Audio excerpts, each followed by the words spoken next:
I remember I always thought Warrior made garbage equipment. And I mean, what goalie hasn't, right? My goalie partner in 14U actually had a pair of G4s himself, and I always made fun of him for having them.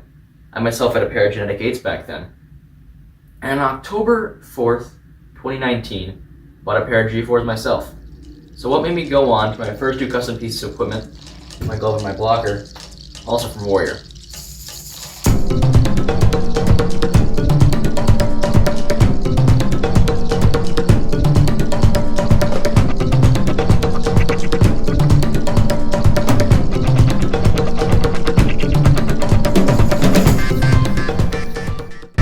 I myself am very flexible.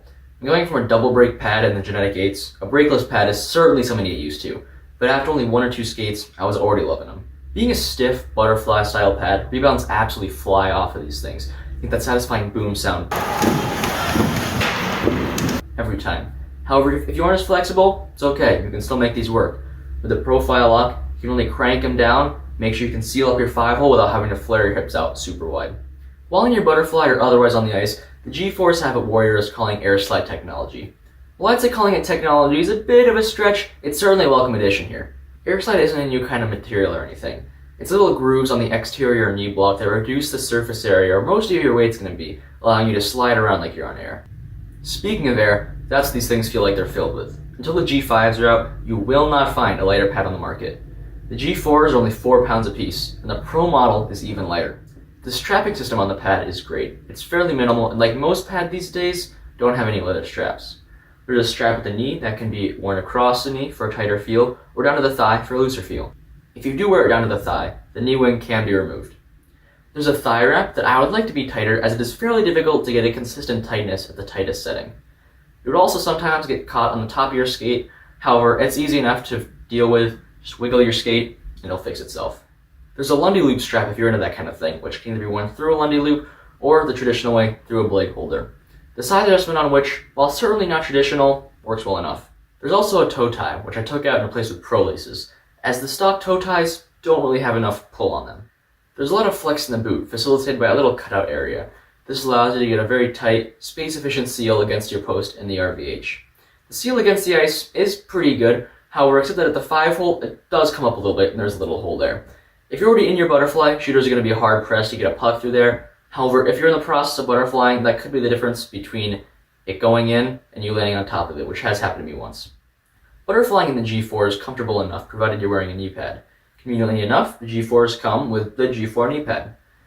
It works well enough, and I used the pair that came with mine for about 4 months until they broke.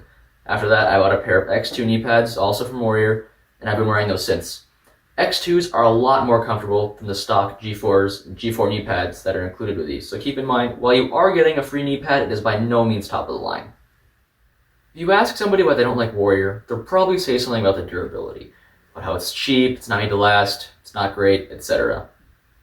While I haven't been super impressed with the durability of the G4s, I haven't had any problems with it either. There is some fraying here and there, and the stitching on the exterior knee block has come undone a little bit, but this pad still slides just as well. And keep in mind that for probably 4.5 of the 6 months I've had these, I've had 4 to 5 practices during the week and then 1 to 2 games on the weekends. Sizing wise, I'm 5'11", and the 34 plus 1.5s fit me well enough.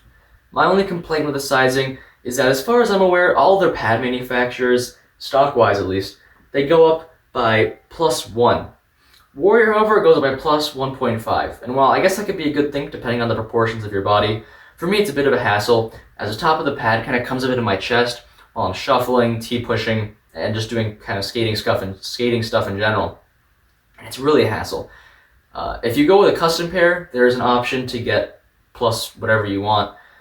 So if I were to get a custom pair, I'd probably go with a +1 or a +0.5 even.